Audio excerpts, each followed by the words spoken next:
New Thought Media Network. We are a global broadcast network of positive music, media, and entertainment, inspiring humanity's evolution along the journey of enlightenment and creating a world of love, peace, empowerment, and prosperity for all. New Thought Media Network. Positively inspiring.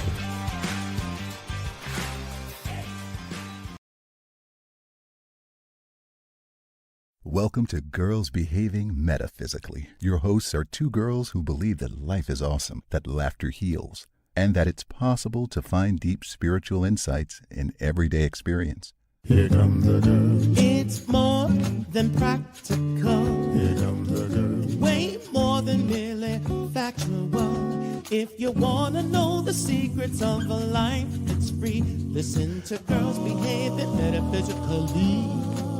Listen to Girls Behaving Metaphysically.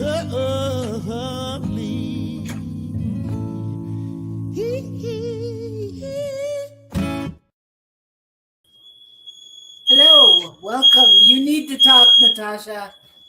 Hello, everybody. Welcome to Girls Behaving Metaphysically, where my dear friend on the other side of the world is having technical difficulties with her smoke alarm.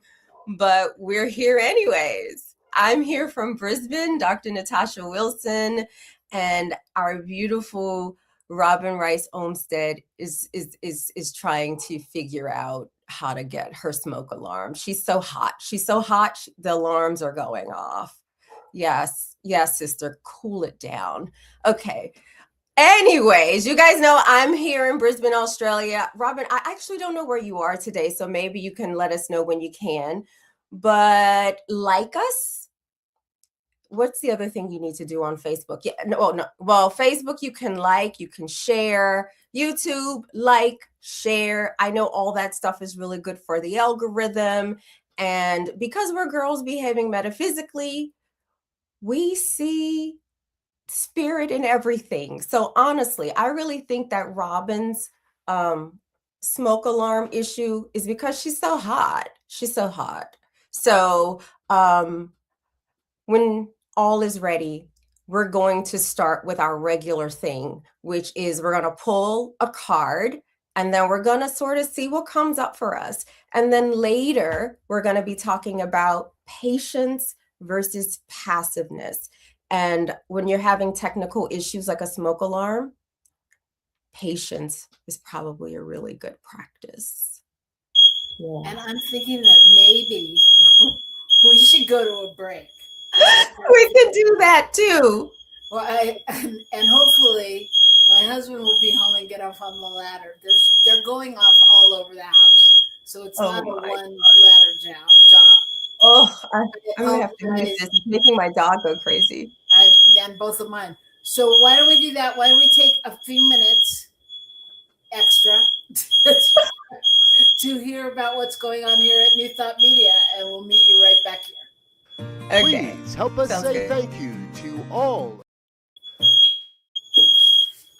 Please help us say thank you to all of our organizational sponsors, including the Hefferland Foundation, Affiliated New Thought Network, International New Thought Alliance, Science of Mind Archives and Library Foundation, Center for Spiritual Living Denver, Center for Spiritual Living Midtown, New Thought Philadelphia, Center for Spiritual Living United Life, Sunshine Cathedral, Planned Happiness Institute, Summit Center for Spiritual Living, One Heart Retreats, Universal Joy Center, Unity Kitchener, Unity Spiritual Center Ottawa, Om Center for Spiritual Living, Satya Center, Begin Within Ministries, Center for Spiritual Living North Jersey,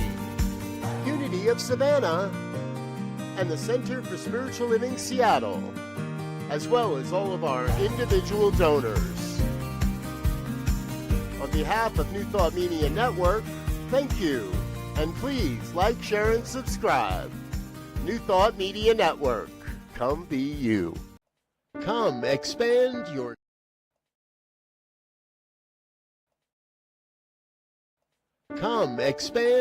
spiritual journey. Join us for Just the Talk. Sundays, 1 p.m. to 6 p.m. Mountain Time. Experience Unity Kitchener and Ottawa. Center for Spiritual Living Midtown. Center for Spiritual Living Denver. Unity of Garden Park. New Thought Philadelphia. The Sunshine Cathedral. Unity of Savannah. And the Ohm Center for Spiritual Living. Come unleash your spiritual potential with New Thought Media Network. New Thought Media Network proudly presents the Science of Mind Saturday Conversations. Learn more about the Science of Mind philosophy, faith, and way of life.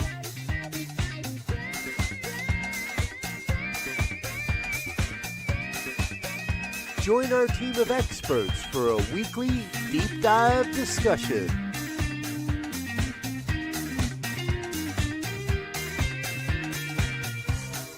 Come study the science of mind, chapter by chapter, and resources from the Science of Mind archives. Plan to join us every Saturday, 9 a.m. Mountain Time. Only on the New Thought Media Network.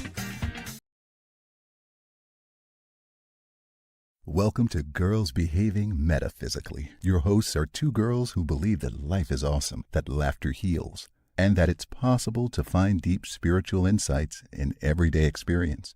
Here come the girls. It's more than practical. Here come the girls. Way more than merely factual. If you want to know the secrets of a life that's free, listen to Girls Behaving Metaphysically. Listen to Girls Behaving Metaphysically.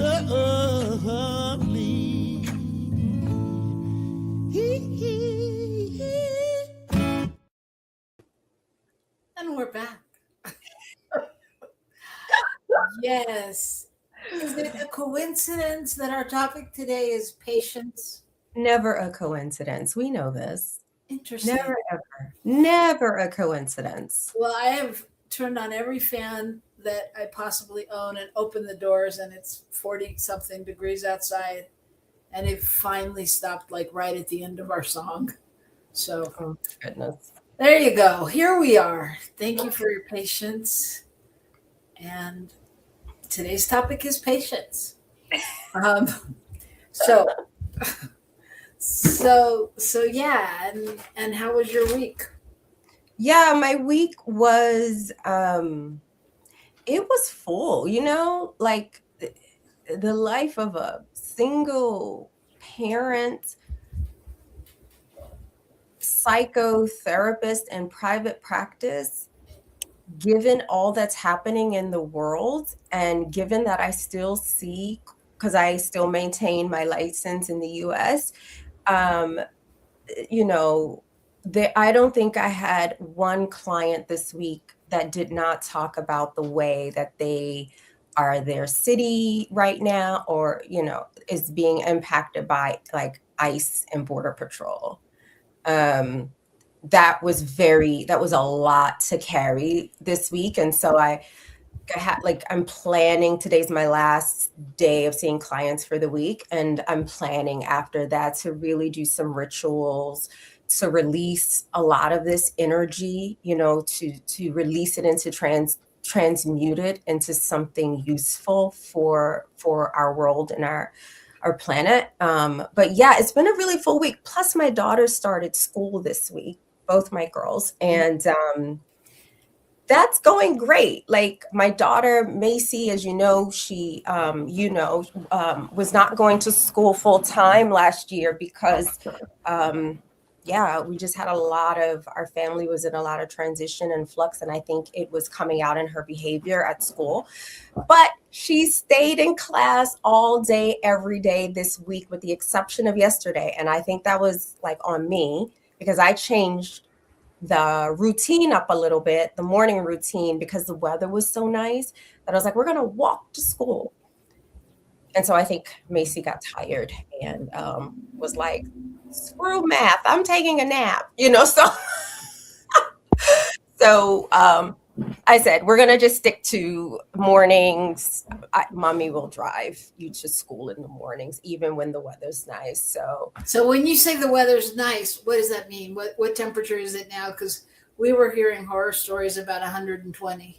Yeah, that was at the beginning of the week. I'm so glad my girls started school on Tuesday because Monday was a holiday here.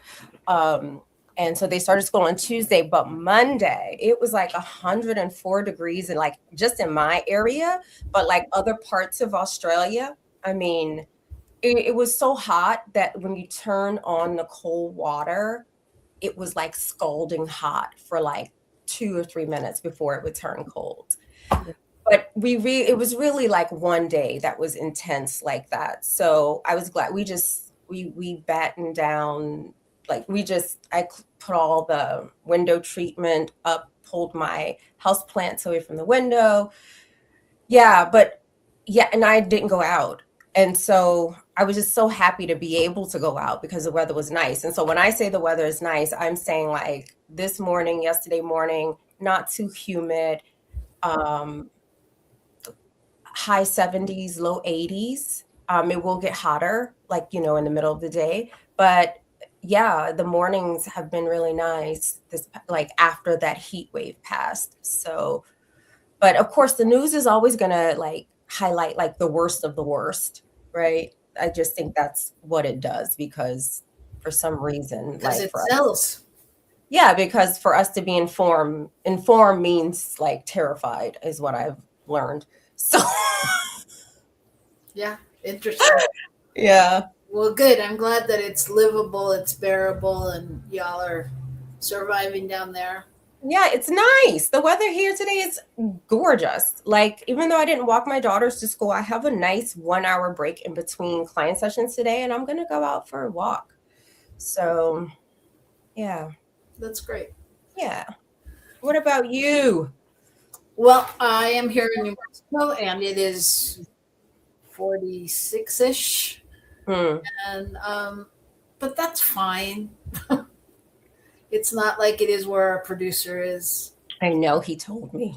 Yeah, it's there. We did have one snow, which is so interesting to me. I mean, being from California, I like weather a lot. I like seasons. I like all of that, but I don't understand it. We had a snow, but we haven't had any rain at all, like during this season. Like, is that unusual? Well, yeah, there should be some rain in winter. But aren't you in the desert? Yeah, but it rains in the desert. So in the desert, it rains in winter? Yes. Okay. Look, I lived in Albuquerque, but I didn't live there for very long. But... Yeah, no, I'm thinking about my answer. I was just thinking, yeah, I don't know. Whatever. We all know the weather's funky everywhere. Everything's different than it's ever been. Yeah, climate change is real. The intensity is right. It's like our weather events are going to be intense. Like we know this is happening. It's in the cards. Like the scientists, the people who actually study this stuff, they've sort of told us. So, yeah. They did. So, speaking of the cards, I think we should go to the cards. Let's do it. All right, let's do it. This is our card segment where we pull a card to see what it's going to inform us of. So would you like, I have Artist Way cards, Sacred Traveler cards, and Medicine cards. Medicine. Okay. I like Medicine cards. I like them all, but generally at the beginning of the year, we used to pull a medicine card with a friend of ours and pick our totem animal for the year. What animal was guiding us. Did you do it for this year? I did not. Okay. So we're shuffling. Okay. I think we did it last year, though. We did it last year, you and I, on the show, and I just remember mine was a turkey. Oh, I don't remember what mine was. I really I don't. don't either. I don't know. I know recent. I can't remember. Was it last year? Was the year of the dragon, like Chinese? But I feel like maybe not last year. Probably year before last. And I'm a dragon in the Chinese zodiac. But it wasn't like my year was like. I was like, I thought the dragon was lucky. I was like, what the. Okay. I don't know. You were kind of on fire in a lot of ways. But who knows? This year's the year of the fire horse. The fire horse, right? They love the horse. Yeah. And not just a horse, it's the fire horse. Like I know. Yeah. I'm going to say horse anyway when I want to because I want to and people feel they need to correct me all the time. I have horse earrings. I might wear them. And horse socks that I really like. Well, I wore my horse hat last week. But anyway, okay. I'm shuffling a lot. You tell me when. I thought I said stop. I did. I said stop. Oh, but I think we just kept talking. Yeah, I said stop. And then I think we just kept talking. Okay. Well, I pulled turtle. Okay. Here it is. Turtle. I do like turtles, so let me tell you about turtles. Oh.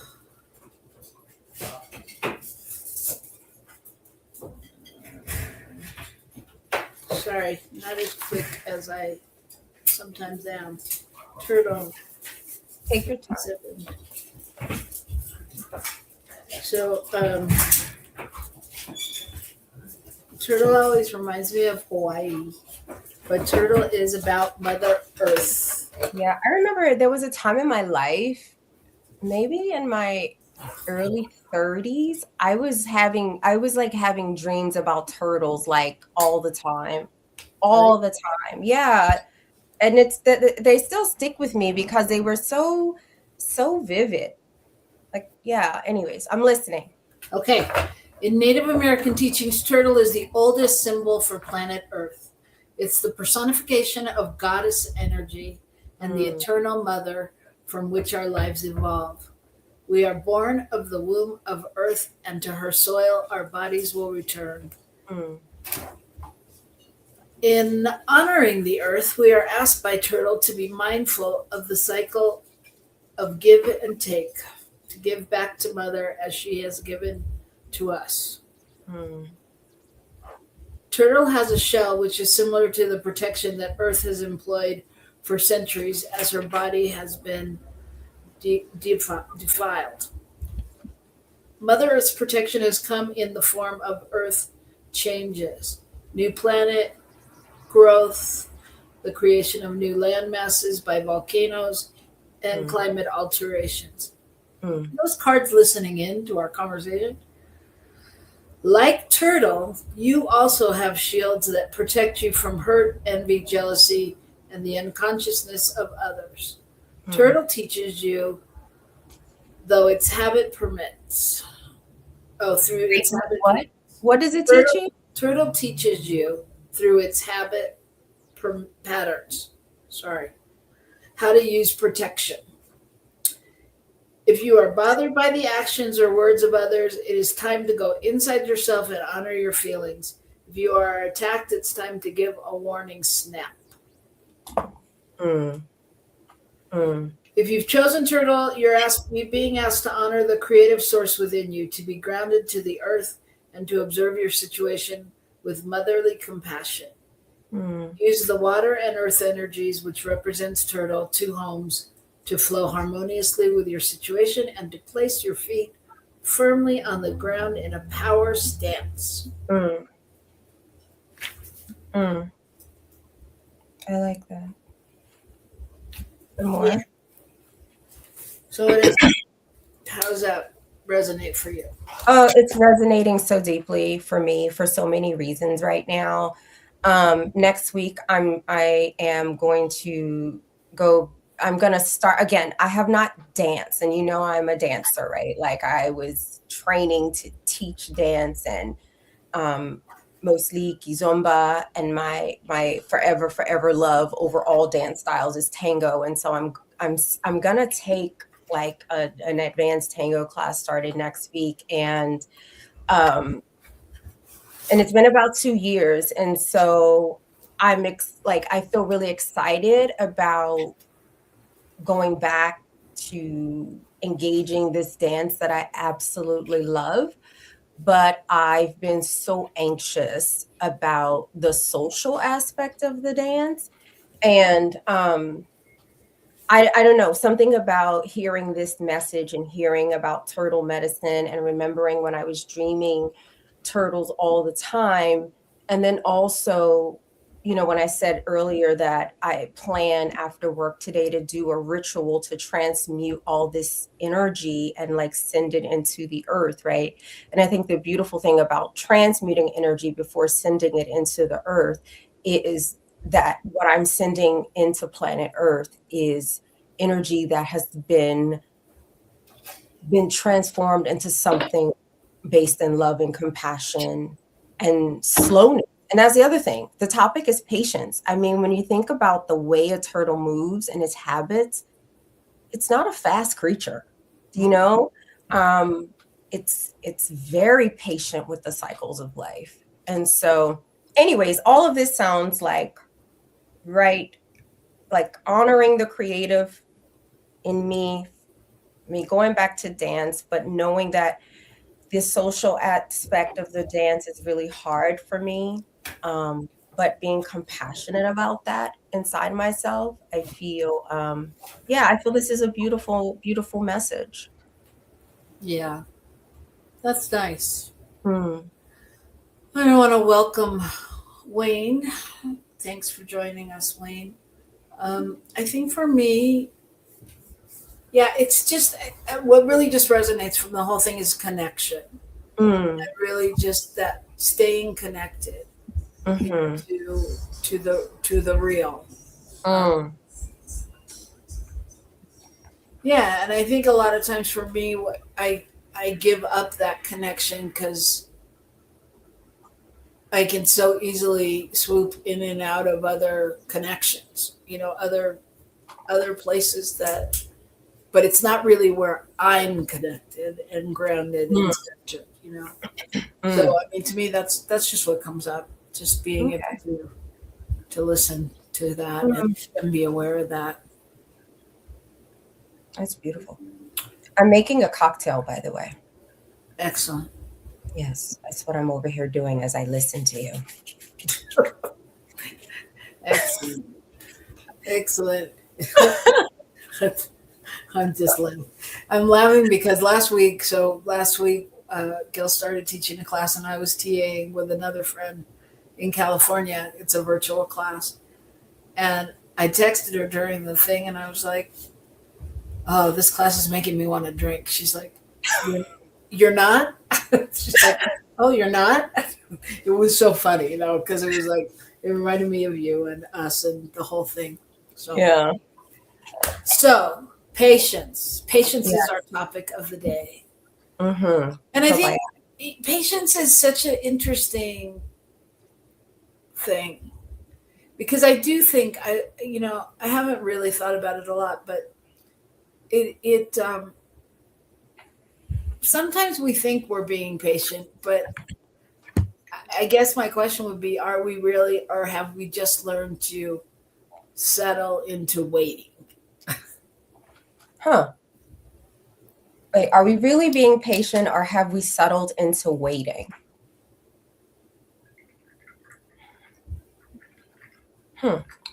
I need context. Like, let's put that in some sort of context. Well, let's start with what does patience mean to you?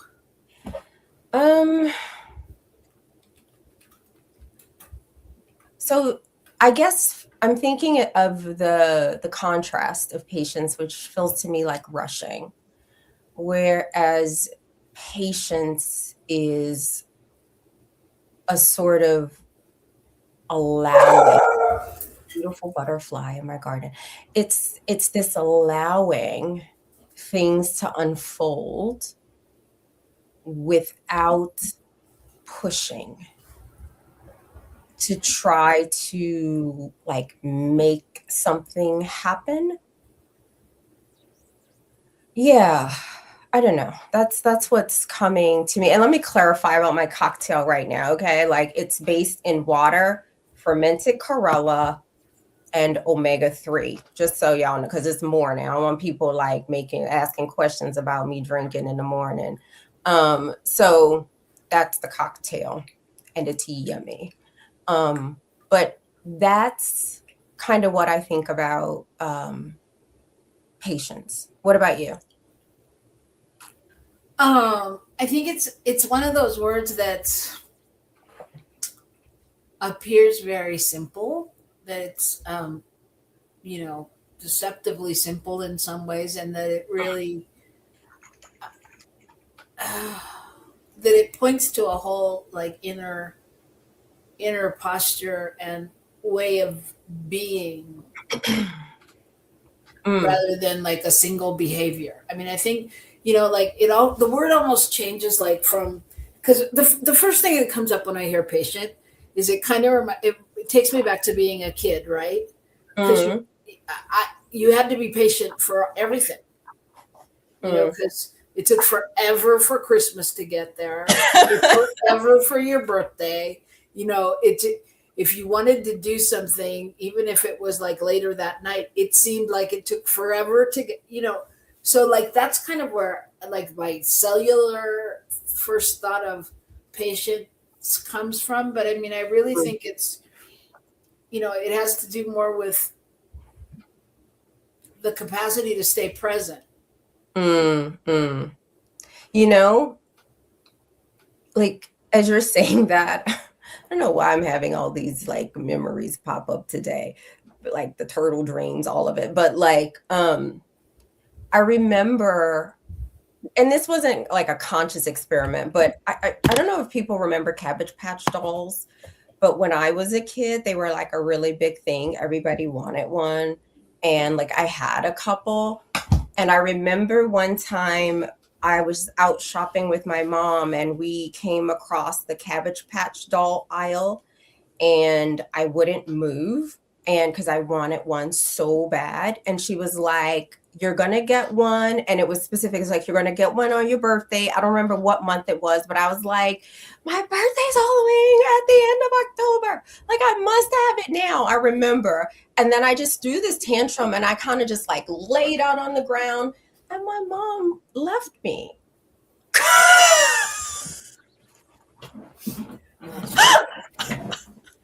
And I was just thinking about the kind of patience of my mom, like to raise a child like me. Oh my God. My God, the patience of all parents. Yes, right. I want to just acknowledge, hi Lionel. Lionel saying patience is resilience. Yes, yeah. It is. It is. Even when you throw yourself on the ground because you're being impatient. Yeah. Well, probably, especially then. I mean, it's interesting. So yeah, and the thing about, what did I say before? Patience. Oh, passive. Yeah. So when patience, I think sometimes it goes to the place of being passive about things, because I don't know. It seems like it takes some kind of commitment to stay patient. Like, and then, but it doesn't mean, I don't know. I don't have a context for it right now. It doesn't mean, it's not passive. Like, it's not about suppressing your feelings or pretending everything's okay. That kind of thing. Yeah, I think like when I think about the concept of passive, For some reason, I don't like how it feels. Like when I say it and I conjure up like the concept, and I'm trying to connect to what is it about that I don't like? Like, why don't I like the way this word feels? To me, it feels like somehow passive has become, it feels like I'm not doing anything. Is that what it is? I'm not invested. Yeah. Which, I mean, isn't necessarily true. I mean, like when people go out and protest or, take that passive approach on some level, it's not that they're not doing anything. I don't know. Something about protesting doesn't sound very passive to me. Yeah, I don't know. It's also bringing up, I remember there was one class I was taking. Can't remember if I was taking a class with the Centers for Spiritual Living or if it was with Agape. I can't remember, but I was taking a class and we were exploring the topic of like surrender and what that means to sort of live a life surrendered, like to the presence, and I remember really struggling. I remember being like, I don't want to surrender, but it's that same feeling that I feel when I think about passive or passivity. It's almost like it's bringing up that same sort of feeling. I mean, like powerlessness, or because what I realized in that class was that what I was struggling with internally was this belief that I can control things outside of my world. And it brought me closer to examining my relationship with feelings of safety. And so I don't know. It's just interesting. It's just I'm just noticing that those same feelings are emerging when I sit with passive. Yeah, and I think passiveness, it feels like it's on some level you've let go. You've stepped back from your power, your preference, your desire kind of thing in some way. You're kind of avoidant of something. You could be avoiding like conflict or discomfort or something, and you go to that place of like, it doesn't matter, it's okay. I don't know. That's I don't know. You're not connected you're unclear. You're not connected to what you want or what matters kind of thing. Yeah.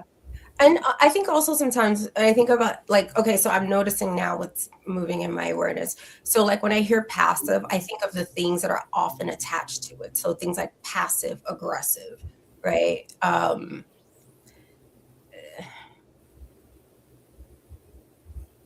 Yeah, I don't know. The concept just doesn't sit well in my body. Well, there's something about patience for me. There's something about patience that is this. It creates this space of possibility. It feels like it feels spacious. It feels grounded. Yes. It feels aware and awake kind of thing. Whereas passiveness kind of feels. It kind of feels checked out. It feels kind of numb. It feels like. What came up before was you're kind of just a victim to circumstance when you're passive. Yeah. I'm also just thinking about the political times we're living in and the role of patience versus passivity, right? Like, one of the things we've been talking about, like I'm thinking about in my sessions with my clients is like sort of using the framework of narcissistic, like malignant narcissism and narcissistic abuse to try to understand what we are living through collectively, right? Like in terms of looking at what's happening in our, like I still say US, my country, although Australia is also my country now. And You're allowed to have two. I know I am. And I was on the fence about whether or not I should even keep my American citizenship.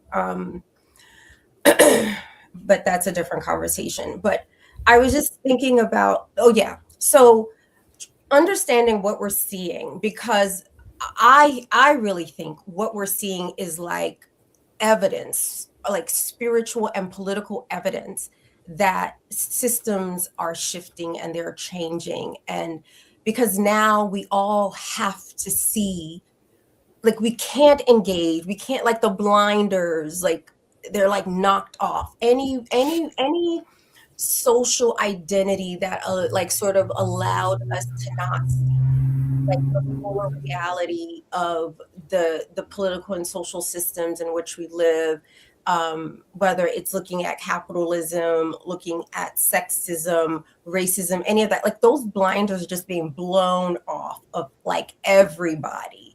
And there is, this burst of energy from our systems, which when you look at it through the narcissistic abuse frame, this is what we would probably call an extinction burst. So when a narcissistic abuser is losing control over the person or the situation they've been trying to control, there tends to be this ratcheting up of tactics to try to get control back. But in that cycle, what is happening is that the pattern is coming to an end. And so in working with my clients, I've been using that framing so that we can remember that we need to stay well right now. And for that to, and earlier when I said, like, I think like news, at least mainstream news, it's all about like, you turn it on, it's like, okay, I don't know if it's about informed. It's like, okay, here's what you should be like really scared of today. But that I'm thinking that when we engage even what's happening in our country with patience, with an awareness that, this is a shift. We are looking at an extinction burst. It is not tenable. It's not sustainable. So there will be an other side of this. And when we are to the other side of this, we need to be on the other side of this and be well. And so patience is a really important part of that. Patience with ourselves, patience with our loved ones, patience with our communities. So I'm thinking about patience in that way right now. Yeah. Well, and it's an interesting balance, right? Because with everything going on, it can feel challenging to do that. Mm-hmm. But I think it's always about going back to the source, right? And if we can stay connected to ourselves within the context of everything, yeah.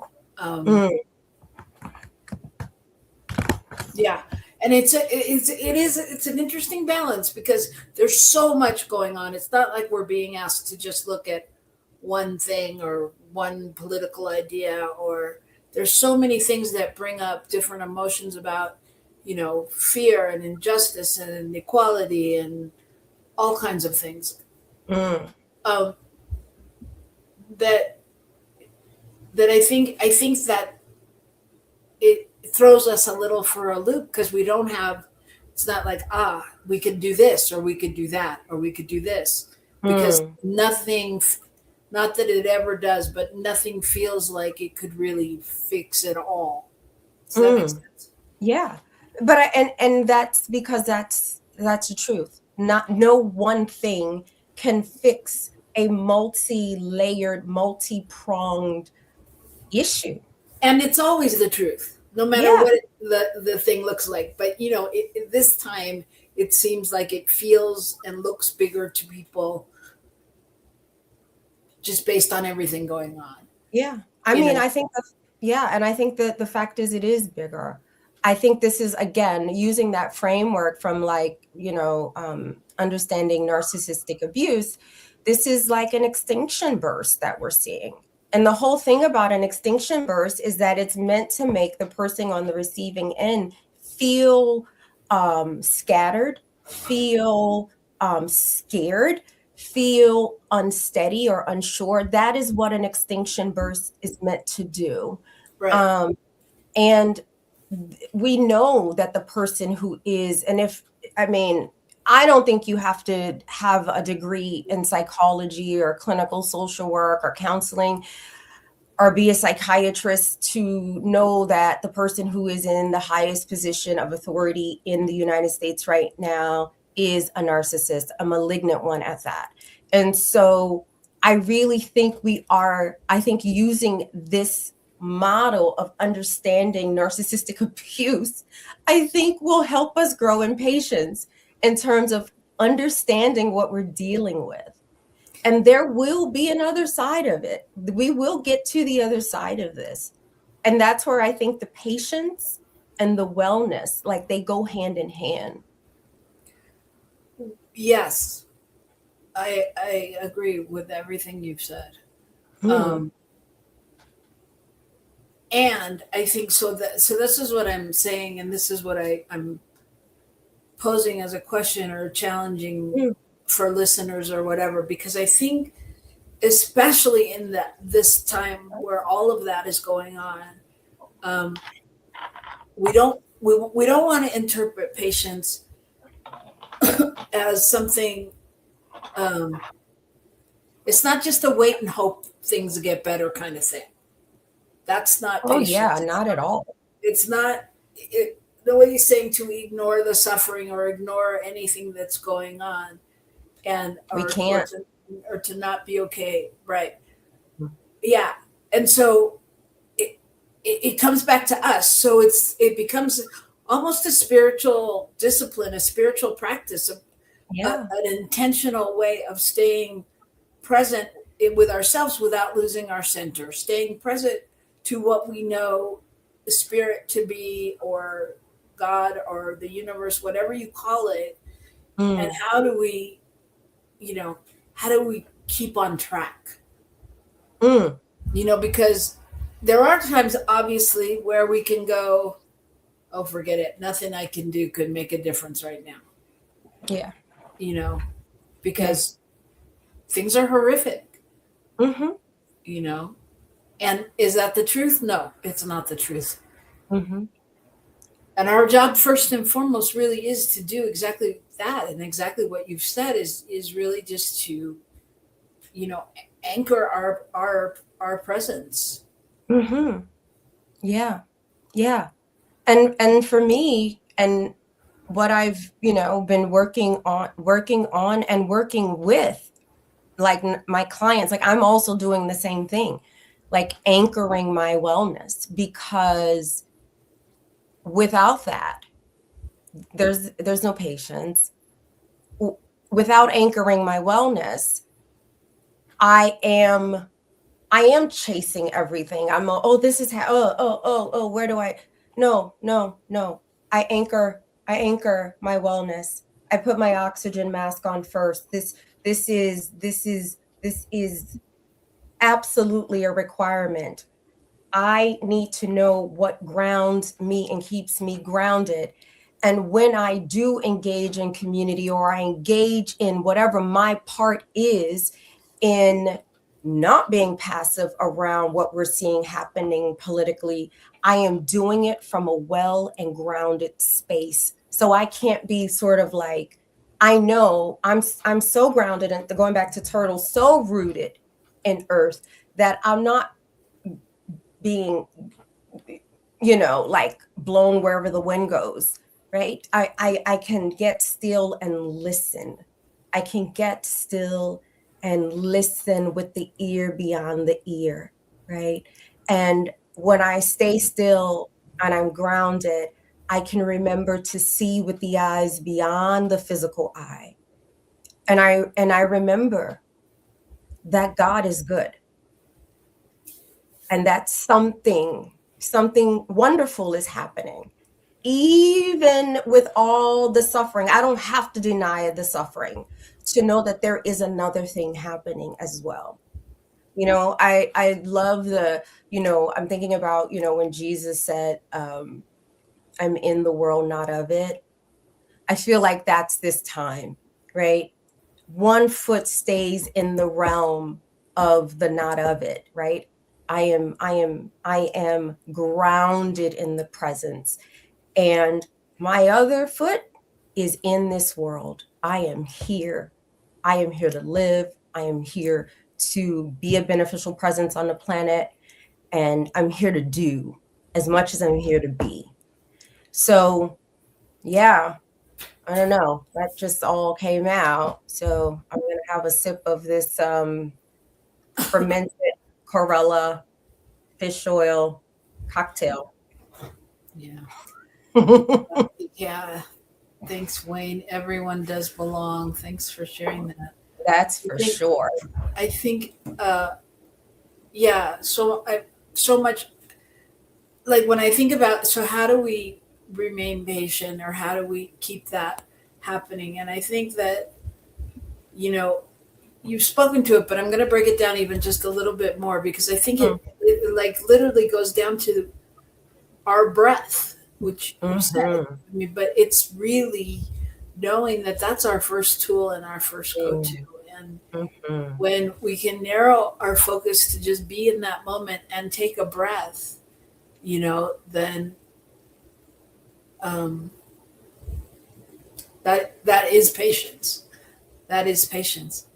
And I also think that there's something, when you do that, it gives you that moment to stop and ask questions and really know, be able.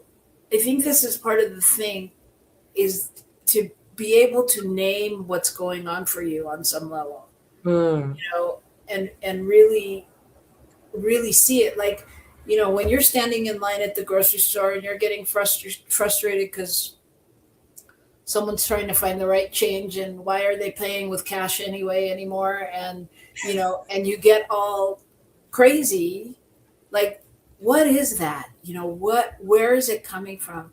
And if we could stop and just be with that and answer that question, name that overwhelm, and then you return to the body and take a breath and just acknowledge it and just allow it to be. It's not good. It's not bad. It's just information.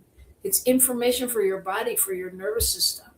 And I think when we can be that real with ourselves, then we can let go of the stuff that doesn't matter, and be able to stay in that place of holding on to possibility and doing the work that we need to do to, Amen, sister. Absolutely. Absolutely. And I'm not even drinking. Yeah, and neither am I. I mean, I'm, like I said, I made my cocktail, but it's you made a smart cocktail though. Smarter. Yeah, because I am dedicated to taking care of my nervous system, and this is a nervous system cocktail. So, yes.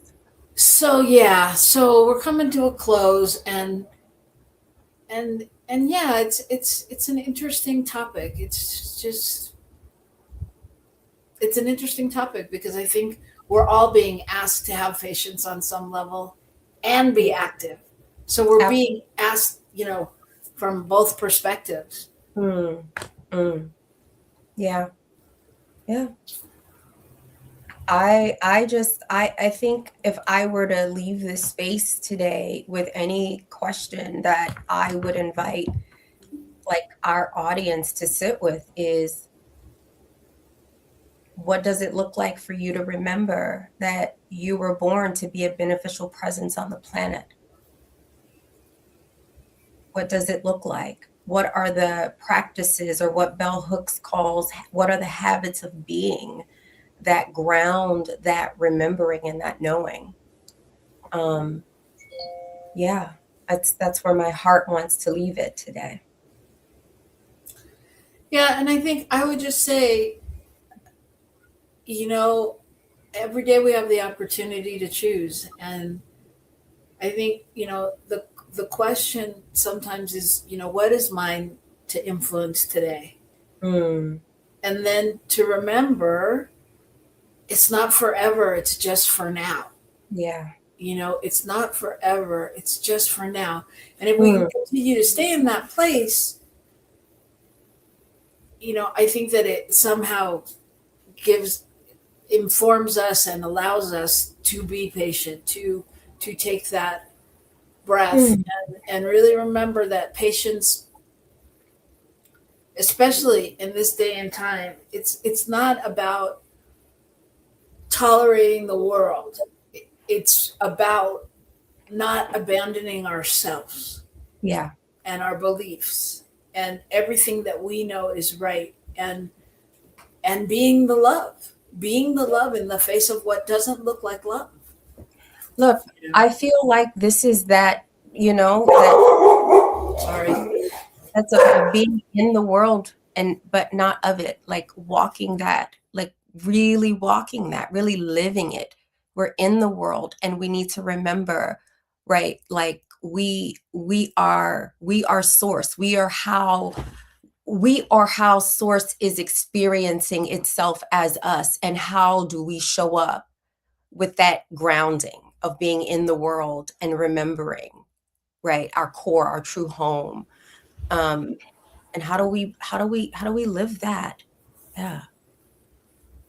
Fine questions. Fine questions. So let's just take that into prayer as we leave this show, and let's just know truly that whatever it is, God's got it. God's got it. Spirit's on the job. Love is the answer. Love conquers all. So we start with ourselves, and we love ourselves. And as we love ourselves, we're able to love our neighbors and our neighborhoods and beyond.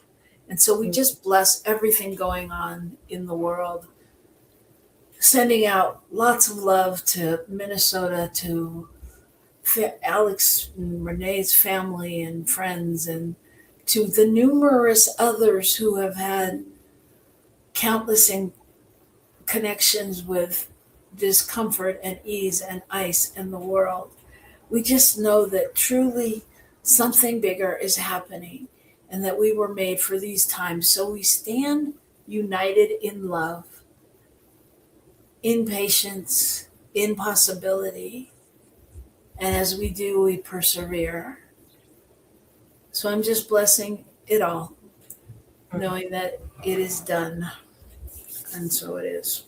And so it is. Ashe. Ashe. Amen. Amen. All right. All right. We will see you all next week. Thank you, Wayne, for being here and chatting with us. And y'all come back now. You hear? All right. Peace out, and much love to our producer, Michael Mangus, knowing that he's warm and toasty and safe. And we'll see you all next week. All right. Bye.